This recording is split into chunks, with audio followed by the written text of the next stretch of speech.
Honorable guests, ladies and gentlemen, we have finally come to the final agenda of Global Islamic Finance Forum GIFF 2025. We'll be listening to the wrap-up session by our fellow panelists and moderator. With that being said, join me to invite on the stage the moderator yang berbahagia, Dato Mohamad Muazzam Mohamed, AIBIM President, and also please welcome the panelists for this session. Yang berbahagia Tan Sri Azman Mokhtar, MLC Chairman, and Mr. Adnan Zaylani Muhammad Zahid, Deputy Governor, Bank Negara Malaysia. Over 6 decades, Islamic finance has powered inclusive and sustainable growth, making Malaysia a global leader. Yet today, the world faces complex and interlinked challenges. It is time for Islam, a call for pragmatic and impactful structural reform and restoration. To answer this call, the MIFC Leadership Council, MLC, was formed in 2022. The Council has united key industry leaders and regulators to drive collaboration, shape thought leadership, and advance purposeful growth in Islamic finance. Over the past 3 years, MLC has strengthened Malaysia's global positioning, deepened international partnerships, and delivered impactful initiatives that bridge innovation, sustainability, and inclusivity in Islamic finance. As we enter the next phase, one that empowers the industry to take the lead through the MIFC Business Network, this evolution carries forward our shared aspiration to reinforce Malaysia's role as a global gateway for Islamic finance.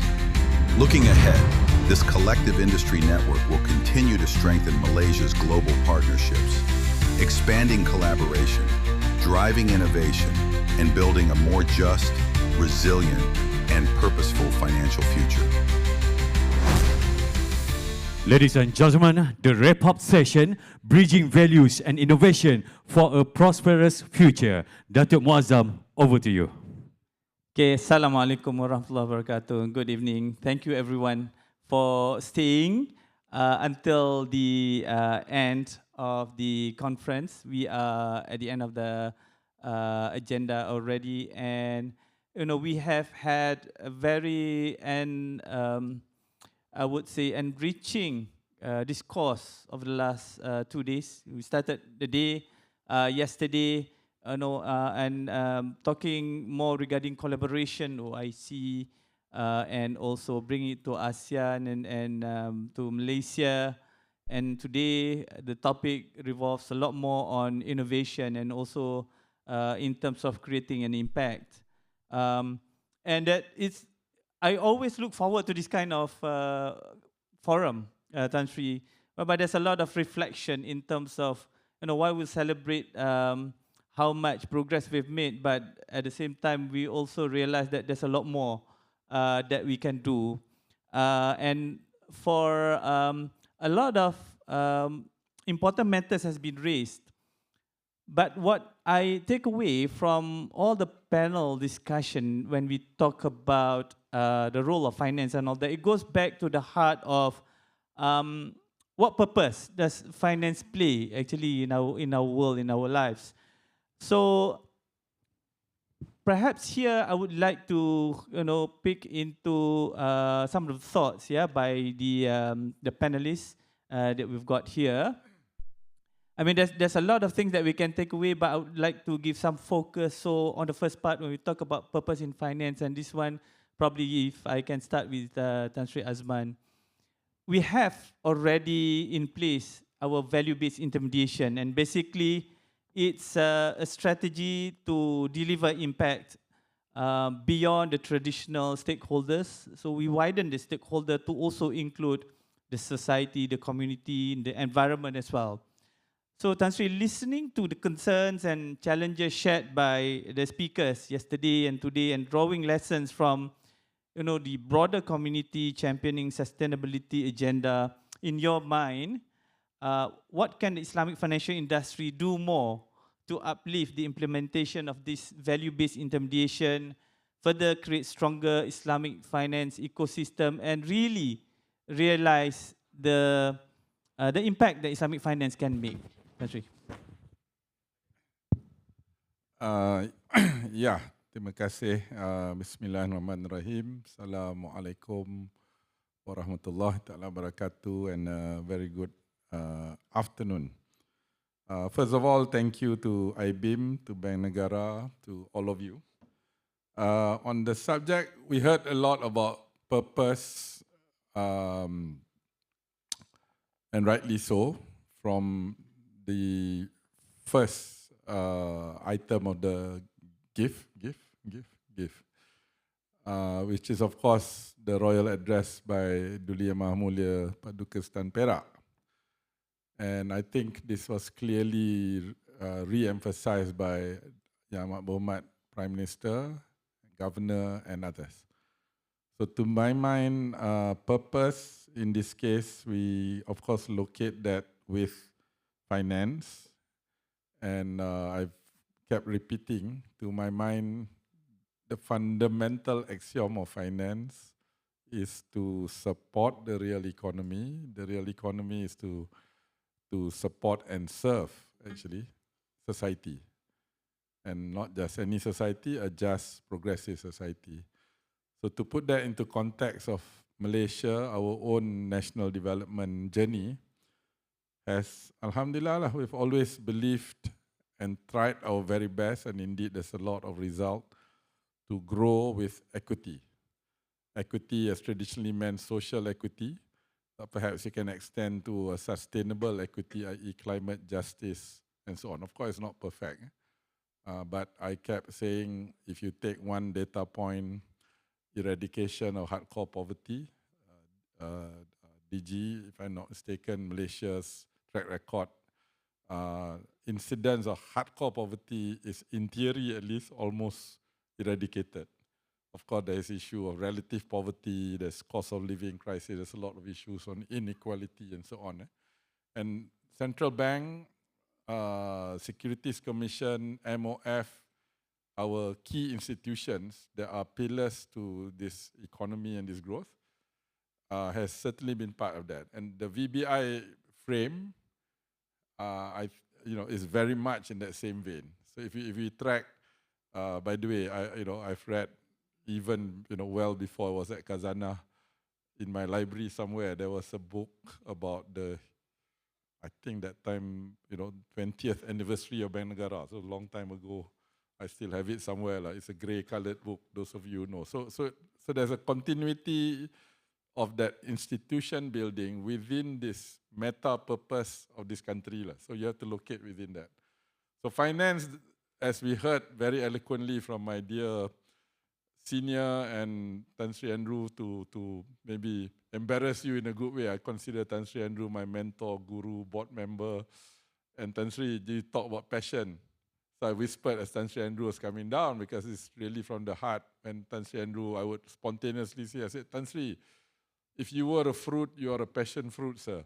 Because it's so passionate. Kita tak boleh compete. We cannot ni. And for that reason, actually, we invited Tan Sri Andrew to be a member of our MIFC Leadership Council. And we always enjoy his input. So, BBI, and for that matter, the Maqasid al-Sharia guidance for capital markets, to Shariman's point of the full spectrum of capital markets, indeed the frame that our MIC Leadership Council, and I speak a little bit more later on that, the idea of the concept of not just Sharia-compliant, but Sharia impact, otherwise the shorthand can be said to be halal to tayyib, is within that overall meta system of purpose, actually.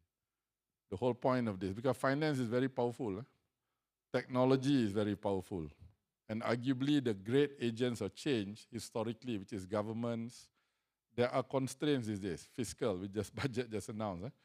Malaysia, alhamdulillah, we still have some fiscal space, adalah, not easy, but many places it's difficult. Multilateralism is not just in retreat. Arguably, when we heard about this, multilateralism is broken in this post-MAGA or MAGA world and so on and so forth. Technology and finance, however, without the ethical compass, the moral compass, can go very wild. All visions of horror around Prometheus Unleashed and all this, is something we need to consider. And this is where Islamic finance, in theory and hopefully in practice, and we're going to talk a lot more about practice and implementation, is actually the anchor and part of the solution. I hope that's initial round. Thank you. Okay, thank you very much, Tan Sri. Yeah, I have another follow-up question, if I may, Tan Sri. Because you've been often quoted about the building blocks, and you've been mentioning this, and is even quoted even the session that we had before. Because when we look at in terms of even the strategy paper that was done and all that. So you mentioned about this building blocks have been laid out, yeah, by the various stakeholders in building Islamic finance over the last 60 years, for example, in Malaysia, and probably more longer. But I think what we need to focus now is more of realizing the outcomes of it, right? So what would be your take on promoting linkages between, we talk about what really matters to be championed by Islamic finance, is also promoting real economy, right? So what would it take to promote these linkages of promoting real economic sector and Islamic finance and advancing MIFC agenda? And what are initiatives that Islamic finance industry has yet to capitalize on and would require our focus in the next course of action? Yeah, thank you. That's a very pertinent framing lah Dato Muazzam has done. So to recap, my view and our collective view, I believe, is that a lot has been done over 40 years. If you take as Bank Islam 83, sometimes I look at 1963 with Tabung Haji. So let's say 6 decades. And this is, we're building on what they've built. And then internationally, I need to contextualize, we heard from Tan Sri Andrew, is that increasingly the case for change, because finance is so supercharged, you heard about what OpenAI is doing, etc., is so detached between both the real economy, let alone society. Okay? Now, thankfully, we've always tried to take the path of relative moderation, middle way, etc., growth and equity. So in that regard, just to recap, 3 years ago, Central Bank and SC, Tan Sri Noh Shamsiah, then Governor, at this forum, GIFF, announced the formation of the Leadership Council as part of a journey of the overall Islamic finance agenda. The time had come to be more closer to the industry, and that was our job. So 3 years hence, thankfully, we are here. To recap, there were 3 big mandates, and this is quote unquote from Tan Sri's governor punya speech at that time. Number 1, thought leadership. Number 2, strategy formulation. Number 3, implementation. If I can very briefly, I think you've seen those papers, etc. At the heart of it is what we had hoped to put out was a unifying vision of trying to bring all these parts, the so-called building blocks, and how to connect and link. And it's not just initiatives. For example, we've done a lot on building things on the respective on the full spectrum of capital, right? So the credit markets, for example, both banking and sukuk. The next 3 years, maybe even sooner than that, we will be crossing some major milestones. More than half of the banking system. We're almost 2/3 of the capital market, right? So there's a big critical mass. But can you connect more between this type of asset classes, credit, with sukuk, with zakat, with wakaf, with takaful, for example? We heard these ideas. So that's one form of connecting, right? Another form of connecting, as we said, okay, we've done all this. In fact, I had to step out from a rather interesting discussion on tawarruk at the Stand Chart Forum. This whole journey of gradual movement. So theory of change means you have to change gradually, but you cannot stop. You have to recognize that this was necessary at that time, but now we need to move to the next wave. So building on those blocks, though, we said at the end, the third part, so we have done, as you know, in our position paper, and now we're going down, deep diving with many institutions now to do the more detailed engagement. The last one was CIMB, Shariman was online, dia tak sihat hari itu. But your chairman turned up, which I was very grateful. Your main board members turned up. We're done with a few, and we got a few more coming up, right? Now, so then the specifics. At the same time, the council can only do the thought part, the strategy proposal, strategy formulation, but implementation, we initiated what we call transformation acupuncture. We picked 18 spots and start doing stuff that we thought has a lot of demonstration effect. That has started. The engagement was really a push for the call to action that ultimately this needs to be done with the licensed entities, with the lembaga zakat. One example, with Pak Ya at the LZ in Negeri Kedah lah, sebagai contoh kan, Projek Asan, and so on. And then you saw the Global Impact Challenge was also that. It's about 3 feet. How do you hit the ground? How do you hit the ground and demonstrate? This is the next phase. I think there's enough thinking and enough plans. The building blocks is there, so we need to transition into what I would call MLC, or rather MIFC 3.0. 1.0 was 2006 when it was formed. I was actually a member of the EXCO when I was at Khazanah. Tan Sri Zeti was chairing until 2022. The last 3 years was 2.0. We've been asked to look at it. This is the plan. 3.0 is about execution, actually. It doesn't mean, of course, the oversight, the support, etc. So, for example, I can say I'm chairman of INSEAF. So INSEAF is one, I think it's okay to announce, we are one of the 9 founding members of the MIFC Business Network. So I hope to continue to play a role there, plus a few other touch points here and there. So I hope you can see this shift from substance, from form to more substance and quality, for more innovation, to use the full spectrum, what I call 3 arrows in the bow of Islamic finance, and not just looking at one. It doesn't mean these things haven't started. You talk about linking more internationally, talking about more products, etc. Frankly, the last ingredient is not just the implementation. Frankly, it's leadership with passion. With passion, actually, this is what you need. And what I think Tan Sri Andrew is, hopefully we can bottle and benefit from some of that passion. And then how do we rub off each other?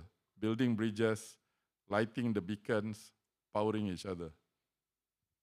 Thank you. That's very interesting, Tan Sri, because when we talk about the purpose and all that, it's and we talk about talent development, it's always come across to me something technical, that we need to create enough talents and all that. But I think what you mentioned is also something that we need to talk about more, in terms of the clear leadership with passion for what is Islamic finance really stands out. But you also did touch about equity, and during the session, especially during the session by the previous one that we have, mind-blowing, by Tan Sri Andrew, also talk about in terms of resharing. I also realized that during the speech by our governor yesterday, governor did touch about on the matter of encouraging impactful re-engineering of finance. And what was mentioned was also to expand in terms of use of resharing structure. Now, the most important thing that I take away from that is not so much about in terms of creating more resharing structure and all that. But what I do take away would be, the process of reviewing the Sharia contracts and investment account policies is actually aimed at further diversifying and enabling the innovative solution for what Islamic finance is supposed to address, so that we can really bring value, really intermediate viable projects that can bring tangible benefit to the country. So on this call, I would like to ask DG Adnan, probably you can expand on that initiative and also what it means to these the players, the professionals that we have in this room. Thank you, Dato Muazzam. And first of all, congratulations to AIBIM for and also the MLC for successfully, so far anyway, organizing this. It's been a very interesting GIFF 2025. I think you somewhat summed up quite a bit, and I'm not sure how else to further elaborate on that. Perhaps just coming from the central bank, I think maybe just to set it in clear terms. Of course, there's a lot that we have been trying to promote in terms of expanding risk-sharing instruments. And one thing is clear, and I hope it's by now clear that, and the previous panel put it into perspective, financing is a spectrum, and Islamic banking is one part of it. Today's Islamic banking, which relies on debt, will still be there. But what we want is to expand on what we already have. And the various contracts that are available in Islamic finance gives that opportunity to Islamic financial institutions to expand its financing frontier. So it's about that, and you can bring in blended finance. I think Tan Sri Andrew or the previous panel mentioned that quite a bit. One real success for us has been ITECAT, and if you look closely at ITECAT, it's just quite a straightforward program. It is blended finance. It brings in, while we have it in the form of zakat contribution, grants that go into the equity component, we combine it with a debt component.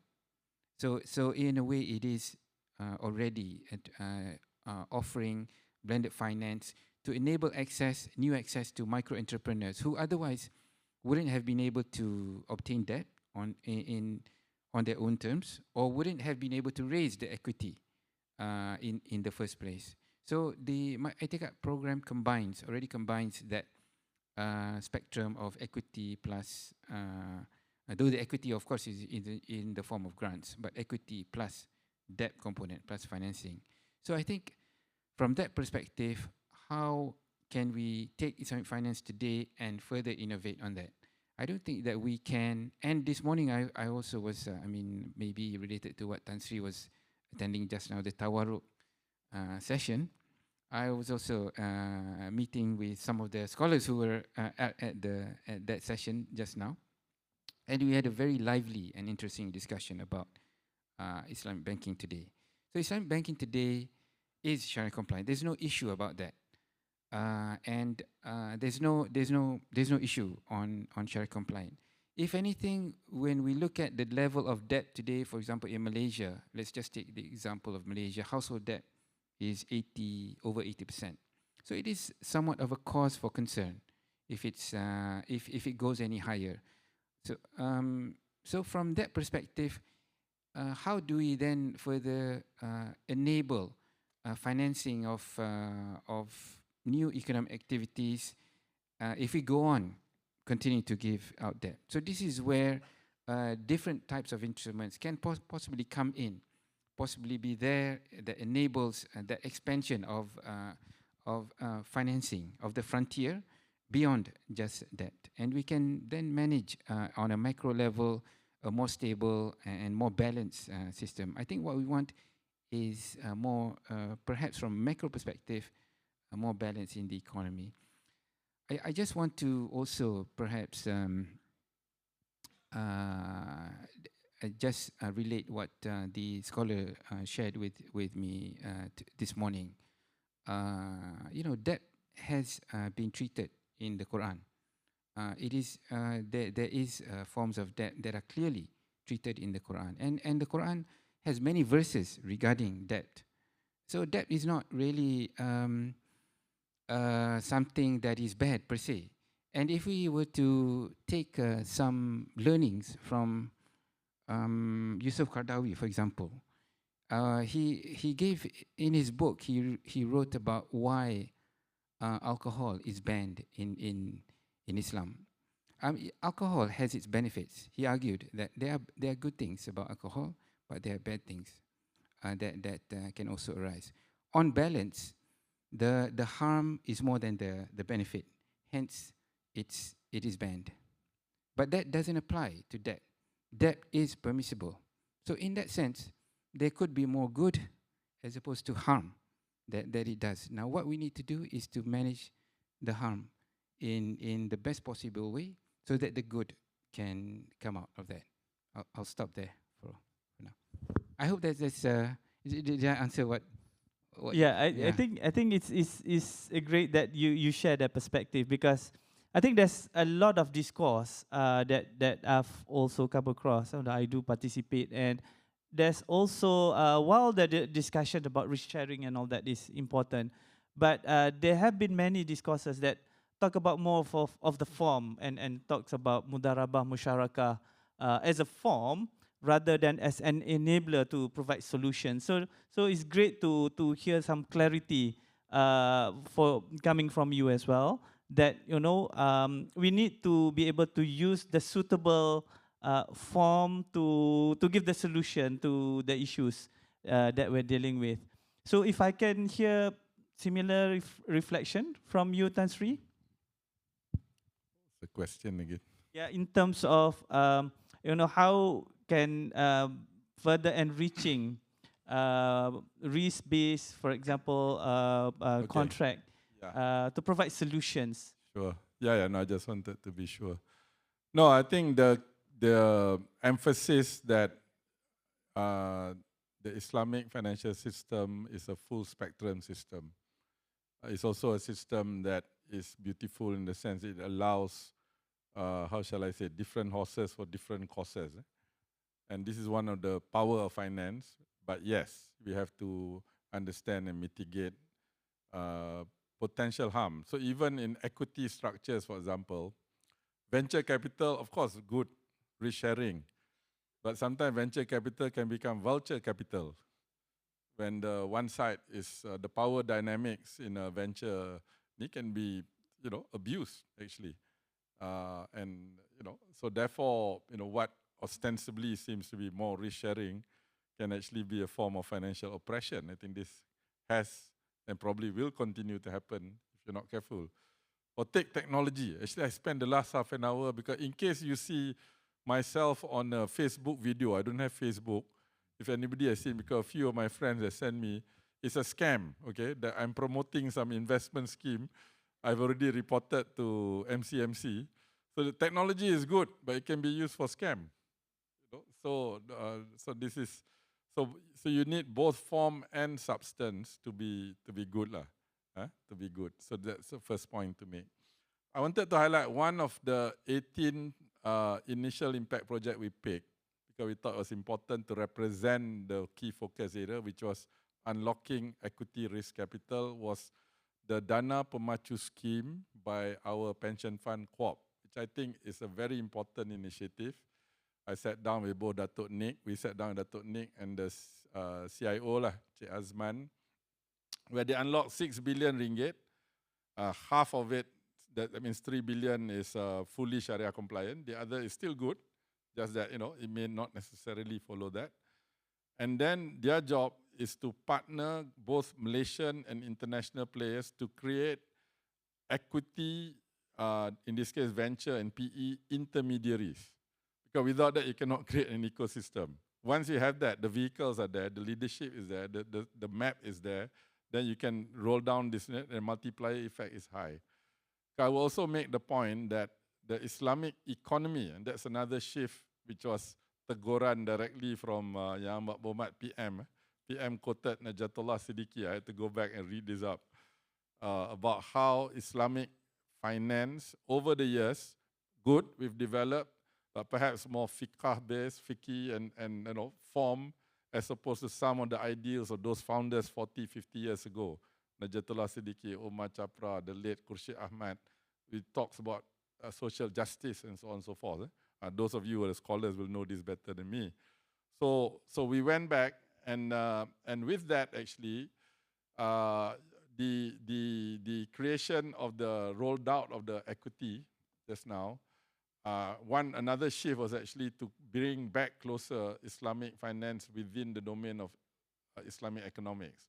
In fact, if I may say, some have quoted, in fact, Tan Sri Andrew quoted about the Bank Negara paper on the role of money or what is money in itself is within this realm. Because if we just take the silo of Islamic finance, that money is a given, or Islamic economics even, money is a given, without understanding money creation, in a time when you have to think about cryptos and stable coins and CBDCs and so on and so forth, it's not enough. So this is part of that whole shift. So there are other specific, because I was about to say, entrepreneurship is very key. That's slightly ironic. I spent 14 years of my career at least doing GLC, right? State-owned enterprise, which was necessary. I've also concluded you need a mix. And actually, Islamic economics, a lot of it is about entrepreneurship. How can we mobilize the entrepreneur sector? Because if everyone's kerja makan gaji, this is not where the risk is, right? There's a hadith and so on and so forth. So the equity part is certainly there. Debt is also part of that solution. And indeed, for society at large, the philanthropic side. So some of the other MIFs include SC is doing a social exchange, for example. And they're all moving, by the way. They're all moving. And we need to do more, which is the next phase, really, the implementation. I think there's enough plans, there's enough direction. Implementation, delivery, execution, leadership on the ground. And if I may, because my reference is a lot from when we were running Khazanah. Frankly, some of those frameworks were not really there.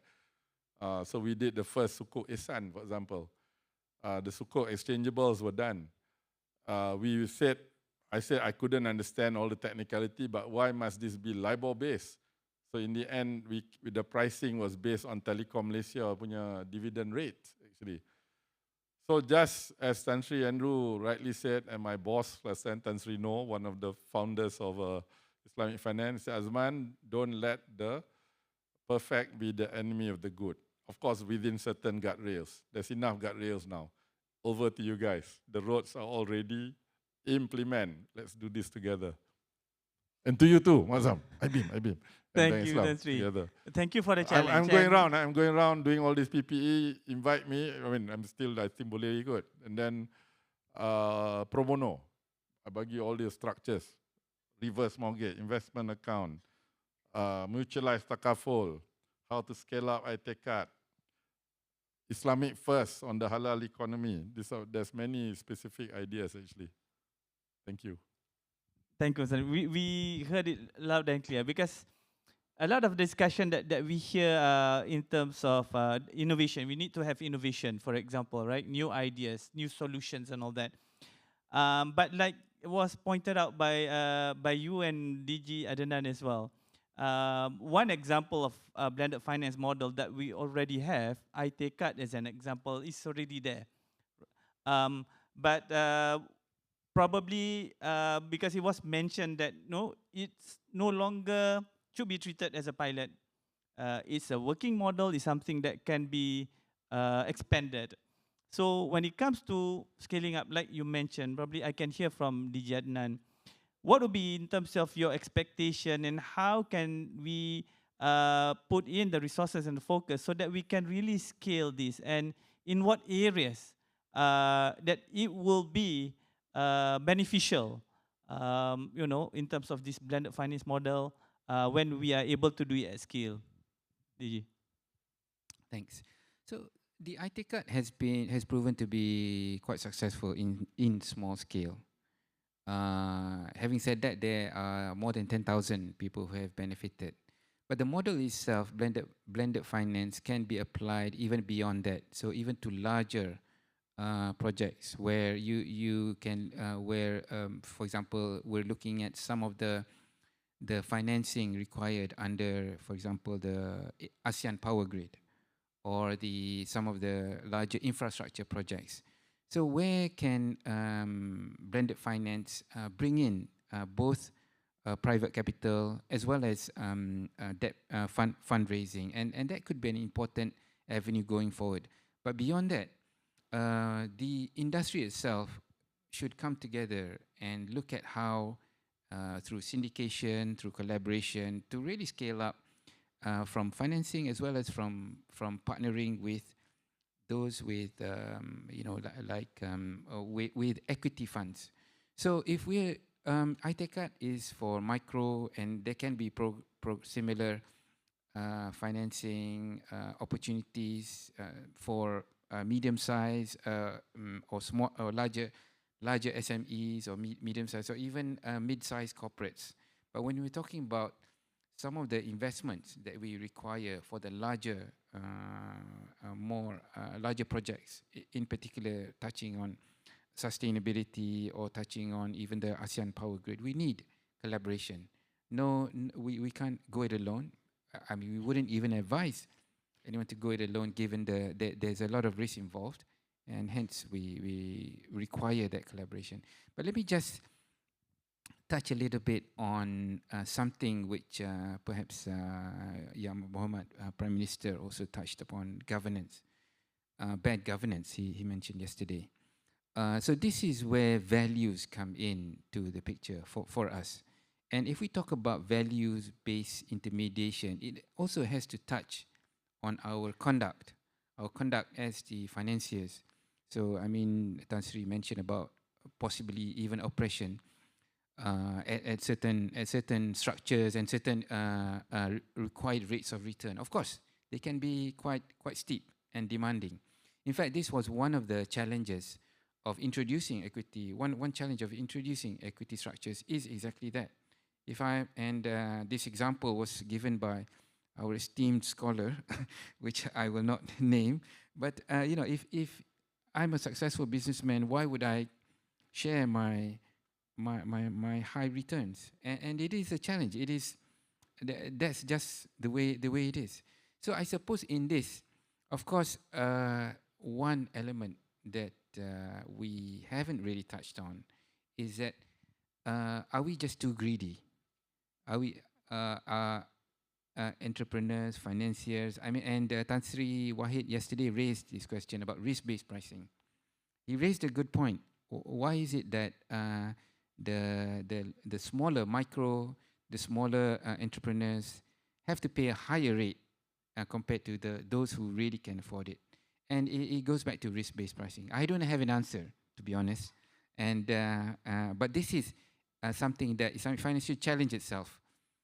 Is there a different way to look at pricing, and whether pricing could fit the purpose or the entrepreneur? I was reading something else on trust, and this I think also relates to the way that we assess credit.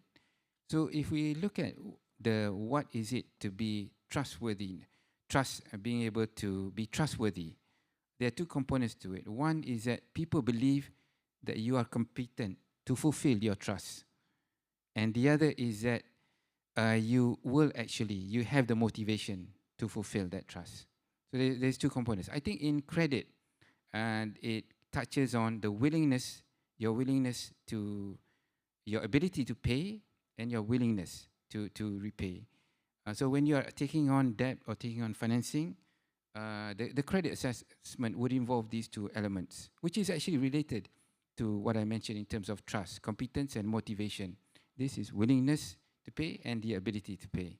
So if we, as a system, we build the trust and we build the willingness to pay, that is the motivation for that drives us. And this is one of the angles that we are undertaking in financial literacy, which is to educate people on the motivations to ensure that you are trustworthy, that you are there. If you take on debt, you are more than happy to repay your debt.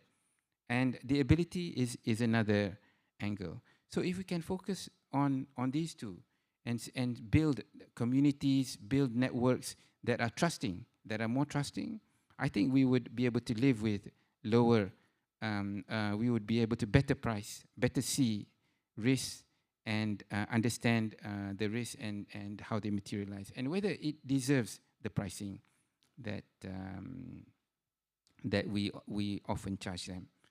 So thanks. Thank you, DG. It's a very interesting perspective.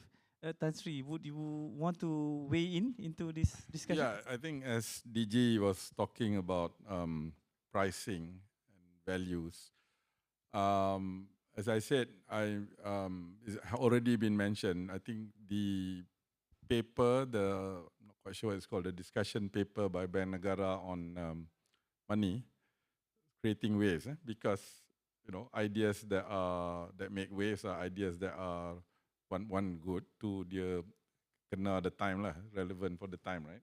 Because this is where we are now. Another one I've been kind of more or less in and out, kind of advocating and campaigning. If creation of money is one fundamental thing about the so-called modern financial system, especially Tan Sri Andrew, since 71, when Richard Nixon unilaterally went off the gold standard, and then printing and so on. You can trace this, you can. The other one is this thing in finance, is the capital asset pricing model, CAPM. Remember? Whoever studied finance will study CAPM, which with all that fancy maths, people win Nobel Prize, you can blow up the world. In fact, they did in 2008. All it basically says is that there is value in the so-called tax shield. Because the tax shield is when it's about capital structure, how much debt, how much equity. So you should borrow more, which is not wrong per se, but you borrow more, you get away with so that you don't pay tax on your debt payment. This is the so-called tax shield. That creates extra value. Now in Islam, as we know, in our system, paying zakat is a good thing. You should be celebrating. I want to declare more zakat because it's an ibadah, right? Because then you circulate the money, as we heard. This one you avoid. All kinds. There's a whole industries to avoid because CAPM say you make the saving, right? And then with that, actually, then you create shareholder value. Then somehow that's why calculations to do dividend buybacks, corporate finance 101 is that you basically look at your rate of growth and that you take money back, it doesn't circulate. In fact, the scholars here, please help because I'm going to give my elder brother Tan Sri Andrew the exact verse in the Holy Quran that says money is to circulate. It must circulate. It cannot be kept to just the domain of name. So I've been thinking about, I'm not, you need some heavy math to impress these guys. But actually, you need to invert this completely, actually. It's about charity and about benevolence and about compassion. When we did the Sukuk Ihsan, all the previous social impact Sukuk, when the recipient, the particular cause to do vaccines or to do sustainability, they do well, the KPIs, you pay up more. I said this doesn't make sense. So we did instead of step up, we did a step down. Everybody freaked out. They said, you're crazy. I said, yeah, I am. Because why the system is inverted? I said it's like this. If you do well, we pay, or rather you do at benchmark, we pay you 4% lah, katakan yield, target yield, depending on it. But in this case, we funded the schools. If the schools do better than their baseline KPI, we pay you 3%. On top of that, you put in a feature that you can convert, that you can even say, I want to pay 2% because you're now, you know what's happening in this school. In fact, we want you to go and visit your investment so that you have a feel. The heart, not just the mind, not just PowerPoint slides, but you go down there, you see, you feel, you touch, you smell. So this is what they did. Some say 2%, some even say, I waive, I don't want any or yield. Then you can even convert your capital sum to become charity. So of course the corporate treasurers all said, but then diorang khazanah, so they ni layan kan. You know what? The retail portion was easier. The public understood. I can understand. The corporate side, they ni. So many years passed. We didn't do big lah. We wanted this, but it was about 200-300 million ringgit for eventually a 1 billion program. In fact, we already had money put aside. Many years later, after I left Khazanah, brother Dr. Amir Rahim, who's on the board of INSEAD, so Amir said, Tan Sri, so I was in DC, stopped by Philadelphia because apparently it's a Wharton case study. I didn't even know. So I sat down, heated discussion in their class because this is at the heart of what is finance. So CAPM, I keep telling audience like this in Davos, they were all a boring session. I said, there's a Nobel Prize to be won. Can somebody go and redo this CAPM? Because I think a lot of the problems are created by money is created not properly. And then the application of money, a lot of finance is driven by this thing called capital asset pricing model, which I think It's actually capital asset misallocation and mispricing model in many cases. We got to change that. Inshallah, we'll do this. So among the researchers, let's do this. Enlightening indeed. So there's another paradigm shift that we need to have, Tan Sri. Yeah, as Tan Sri Andu rightly put, our minds and our meta systems are, kind of still colonized. Because now the evidence between us is so obvious. In fact, my dear brother from Bosnia, if I can tell you just now, when I was at Kazana, in the capital markets, 2 minutes, DG, don't mind. Capital market, there is something called developed markets, right? There are developed markets, and then someone coined the term emerging markets, and then somebody coined the term frontier markets. And then there are some markets beyond frontier. Because if you're a listed company, if last time our highway company, if we announce, sadly, this is the state of the world, that we want to do and invest in a highway, let's say in Bosnia, our share price will probably drop 10-15%. Honestly, this is what the market is.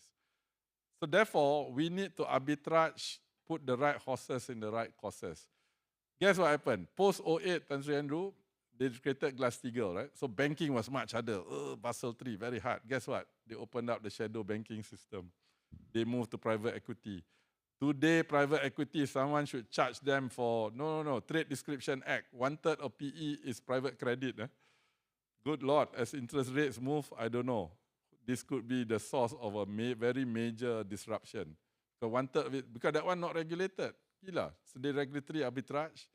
Why can't we regulatory arbitrage, not regulatory, asset class arbitrage in a clever, in a good way, for good purpose? Because kat sini tak boleh do something else. And one of the power of finance is the ability to slice and dice and do blended. What DG mentioned, and you're right, DG. If I may, ITK is great. I've commented that, but let's be clear.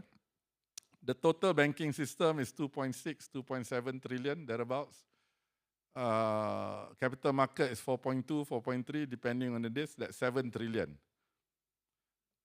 Zakat collection is about 5 billion a year. ITK, the structure is fantastic, so I included it in. I loved it. I listened to your team and so on. Still small. I think Negara has shown the way. How to scale up is really the challenge. Because let's be clear, we heard Islamic finance for all need before we go out here tapping each other on the back, 1%. Of course, the denominator is lots of steroids in the denominator. In the nominator, it's probably understated. But that's not the point. We have a lot of upside. That's another way of looking at it. Okay, so APG, or one of my favorite examples, if we have time later, Wakaf Haji. I want to do Wakaf Haji. Our brother from Indonesia is here, maybe from the Haji side. How to do blended so that we can do this to solve a real issue, actually, which is Hajj inflation. Anyway. Okay, thank you, Tan Sri. I think we're down to the last 10 minutes or so. I just, upon reflection, MIFC Leadership Council, October, it's already 3 years. So, and there's a lot of achievements that I've seen. You've tackled the root of it, Toyib paper with Isra. You've paved the way in terms of the strategy, in terms of to make sure that it's not just strategy, also, how do we show it on the ground? So that's where we have our impact projects, for example, right? These are the acupunctures, like you mentioned. So in reflection of what you've gone through in the last 3 years, and now that it needs the expectation that, like you mentioned, implementation, and it needs to be taken forward by the industry. What would be your take in terms of what's next? What needs to be done? I know that you mentioned about implementation, but if you can expand on that, Tan Sri. Yeah, I think as I mentioned, we go back to the mandate. The MLC was created by Negara and SC in line with the aspiration and objectives of the Financial Sector Master Plan, which is until 2026, DG, if I'm not mistaken, the time frame. Secondly, CMP3, Capital Market Plan, which ends this year, December 2025. 3 things: thought leadership, quote unquote, strategy formulation, implementation. The first 2 is in the papers. The third part implementation, if you think about it, MLC cannot do lah. We're not licensed entity. There are days I get, not say frustration, but limitation, because I used to be a player. I'm a practitioner. In fact, my instinct is do, and then think too much. But, so the third part, we can catalyze, we can initiate. We do the PPE, but frankly, is now the metaphor we landed with was we've built a 10-lane super highway, we think, which is the key focus area. The map is the strategy. Even some of the vehicles have been put on this highway, which are the impact project, but we need the drivers. You guys are the drivers. Okay? Cerah masa depan, those who can drive, because the promised land is not that far away, actually. It's almost there. You guys got to do. So people like me and others. And then, not paradoxically, if you think about it, the theory of change, we talk about S-curves, but another perspective is this. Theory of change is always a debate between continuity and change, between nature and nurture. That's Andrew. This is a long debate. You can Google nature versus nurture. We cannot go on forever that it's all nurture lah. Nurture means top down. Bank Negara dah buat ni macam-macam plan. At the end of the day, nature has to take its course. The market has to take its course within the guardrails of what Bank Negara, SC, MIFC, and whatever in this next 3.0 goes on. If you feel uncomfortable, not sure what to do, you should be feeling that lah, because this is normal when change happens. But don't worry, all the innovation and the journey of this country, in fact, you go, those who did Islamic finance 40 years ago when they started, lagi tak ada. There was nothing. Mana ada, there's no yield curves, nothing. There was no, but they still went on to do it. You should recognize them. Dato Razif comes to mind, Wan Rahim, Arwah, people like this, right? I mean, all those pioneers, they work with even less. To be honest, we have a lot there. It's all there. Go out there, break the mold. Break the mold and do the tie-ups. We've done all these international colleges. These are all building blocks, actually. This is just the baseline. This is not the end. This is the beginning. Okay. Okay. Bukan graduation, dia commencement. That kind of thing. Okay, DJ, betul lah. Interesting enough. I see some laughing and I see some also feeling the pain and the burden in a way, and suddenly it feels a lot heavier on our shoulders. Now, DG, based on the announcement by the governor yesterday, a lot of people asking me as well about what is MIFC business network actually. If you can also share of what we can expect going forward on MIFC based on this MBN. Thank you, Dato Muazzam. Firstly, of course, Tan Sri has a lot of passion in this. That's certainly quite clear. I have to say that the MLC has put the MIFC agenda, on a strong footing. I think compared to a couple of years ago, where we first started out, I thought.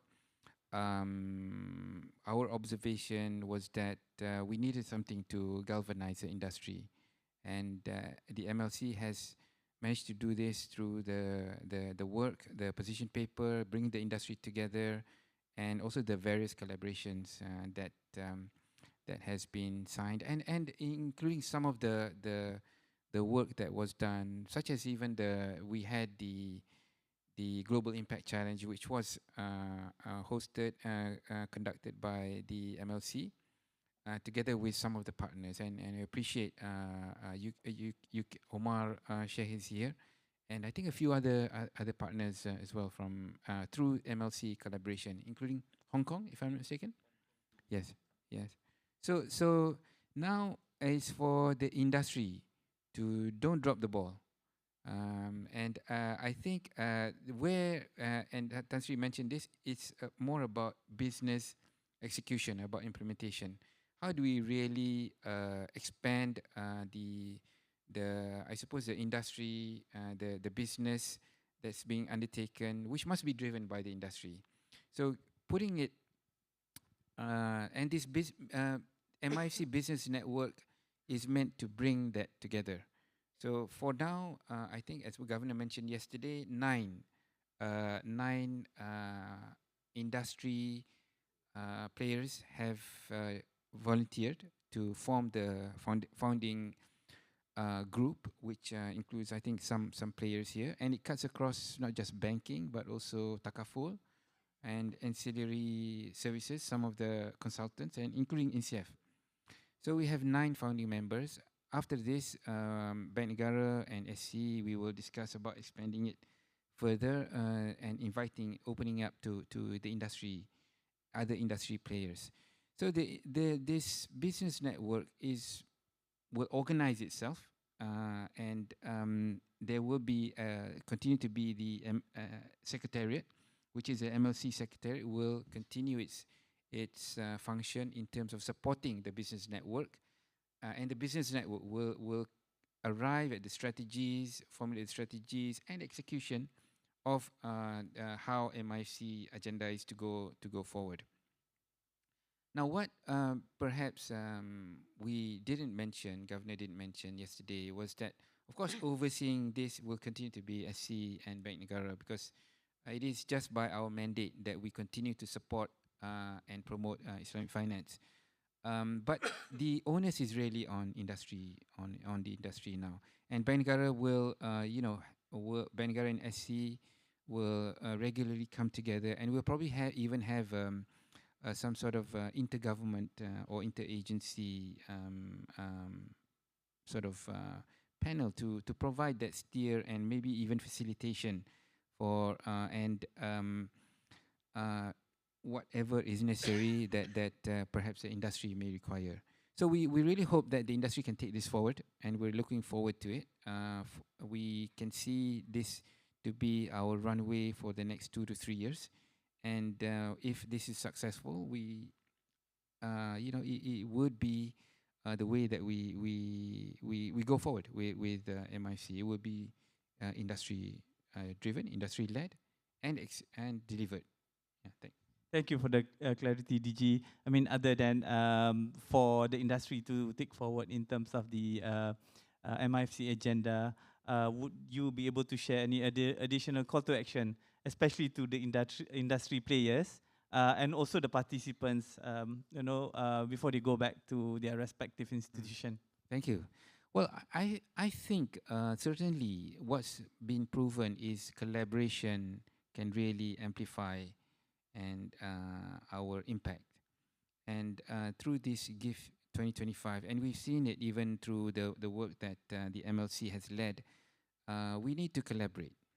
And I was quite impressed yesterday. I want to call out Raja Amir yesterday during his panel session, and being the CEO of HSBC, he gladly shared products of other institutions, which I think was perhaps perhaps unusual to see that. But I take it that there is a sense that we have to collaborate, and I think we can pursue more success together. So this cuts across many aspects of what we've seen. I think this morning we had the ASEAN Takaful, and it was actually quite I suppose heartening to see some of the Takaful players across the regions and the associations also come together.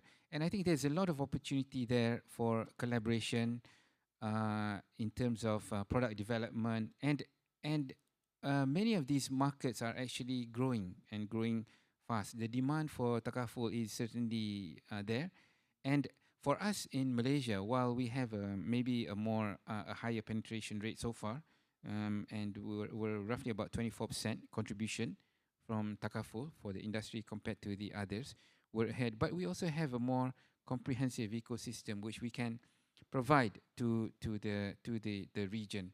We have a few Takaful players, and who knows, in the future, like yesterday we announced the mandating of MIOR-I as a benchmark for Islamic finance industry. Similarly, the arguments for Hajjah or Darurah for reinsurance could be reviewed in the future if retakaful becomes more viable, becomes entrenched. Then there's not much reason anymore for takaful companies to pursue reinsurance as opposed to retakaful based on Hajjah agreements. So I believe that if we work together, we can actually, of course, achieve much more across the region, across even within our markets, but also in the region and globally. Thanks. Thank you, DG.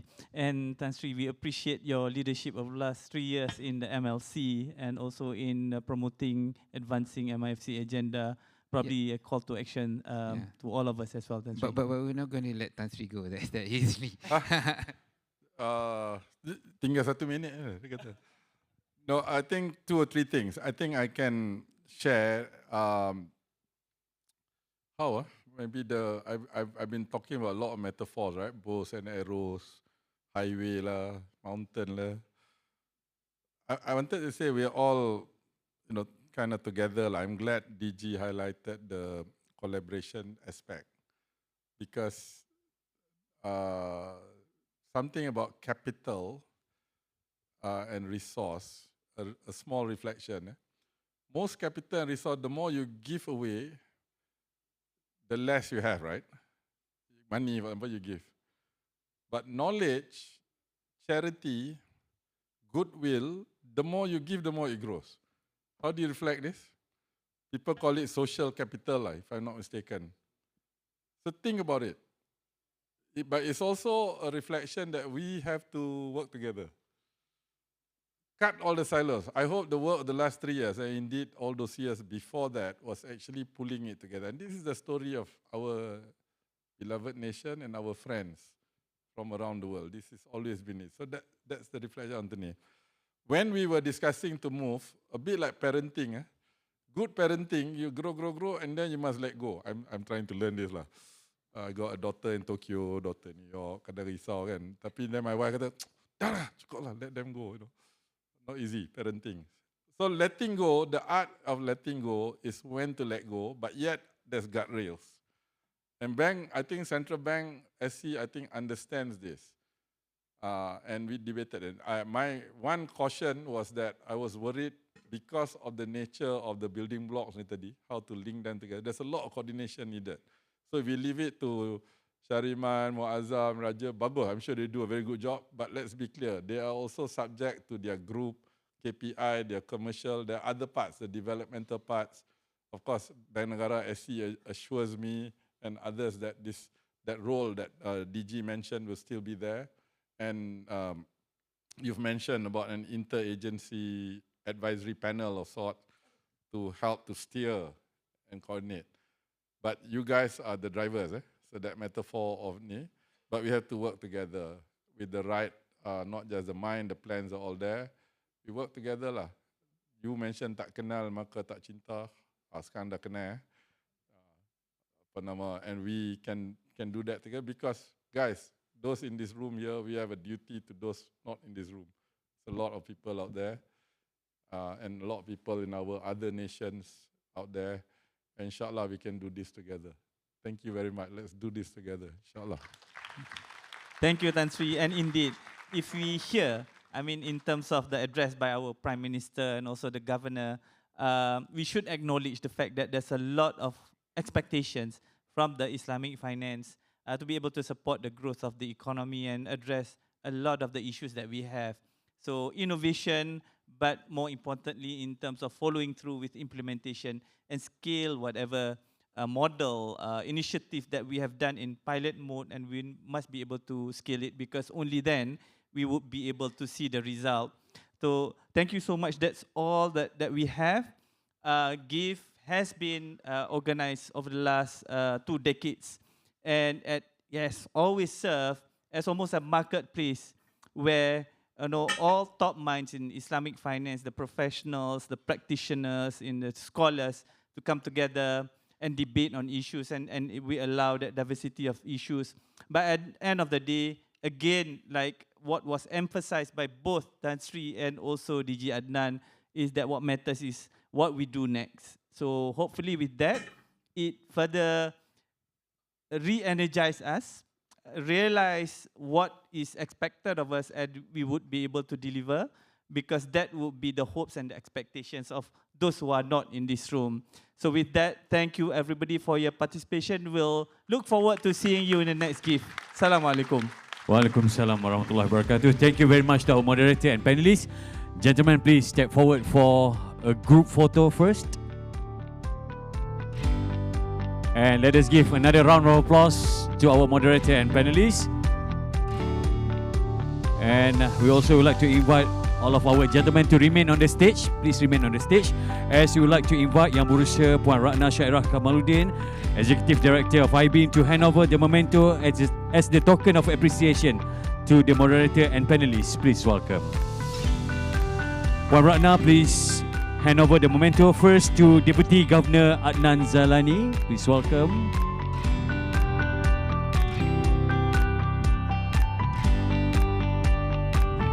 Next, please welcome Puan Ratna to hand over the memento to Tan Sri Azman Mokhtar.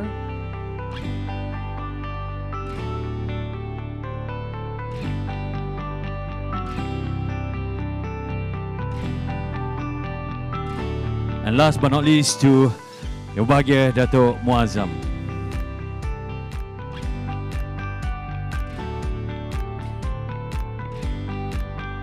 Thank you so much, and let us have a group photo to commemorate this meaningful final agenda of GIFT 2025.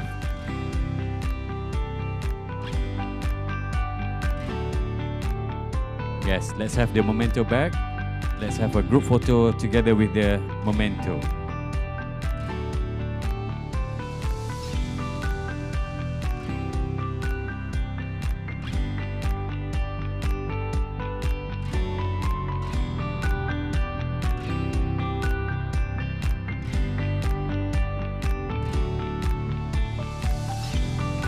Thank you very much once again. Ladies and gentlemen, we have now come to the end of GIFT 2025. And as we conclude the Global Islamic Finance Forum 2025, held under the theme Bridging Values and Innovation for a Prosperous Future, we are reminded that the future of Islamic finance depends on the balance between timeless Sharia values and forward-driven innovation. By embracing both, we path the way for a more inclusive, resilient and prosperous global financial ecosystem. Distinguished guests, ladies and gentlemen, we look forward to seeing you again in the next edition of GIFT. To our foreign speakers and delegates, please enjoy the rest of your stay in Kuala Lumpur. On behalf of AIBIM, we apologize for any shortcomings and thank you for your participation and support. To our partners, sponsors and delegates, vendors, sincere appreciation to all of you. My name is Zamir Asfar. Thank you everyone. Assalamualaikum and take care.